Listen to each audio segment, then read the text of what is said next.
All ওয়ার্ল্ডের মধ্যে সবথেকে কমন, এখনো পর্যন্ত সবথেকে কমন, ধরে নিন 80% স্পিকারের ভেতরে এই 4 ইঞ্চি কয়েলে 99.3 মিলিমিটার কয়েল হচ্ছে কমন। সবই দেখালাম, তাহলে 18 ইঞ্চির কয়েল ছাড়লে কি করে হয় চলুন দেখিয়ে দিই।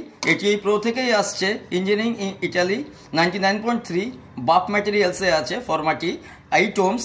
এখানে দেওয়া আছে 800 ওয়াট। 800 ওয়াটের কারণটা কি, এটি হচ্ছে 18 ইঞ্চির কয়েল। দেখুন অনলি আউটসাইড ব্ল্যাক ওয়ারে করা আছে, আর দেখেন ভেতরে কোনো ওয়্যার নেই। আর এই জায়গাটায় দেখুন ডবলভাবে বাইরে দিয়েও ব্র্যান্ডিং করানো আছে, আবার ভেতর দিয়েও এখানটায় ব্র্যান্ডিং করানো আছে। আমরা নর্মালি যারা ফ্ল্যাট ওয়্যার কিনতে পারেন না 800 ওয়াটে, লাইক 2242, 2241 প্লাস অন্যান্য কোম্পানি আছে, ছোটোখাটো কোম্পানি যারা মোটামুটি 800 ওয়াট সার্ভিস করে, আমরা সেখানটাই এই কয়েলটিকে ইউজ করতে পারি। অর্থাৎ যেই কার্টিজে আমাদের ইন আউট কয়েল ইউজ করা যাবে না সেখানটায় আমরা এটিকে লাগিয়ে দিতে পারি, একদম কম খরচে চলে আসবে। ধন্যবাদ।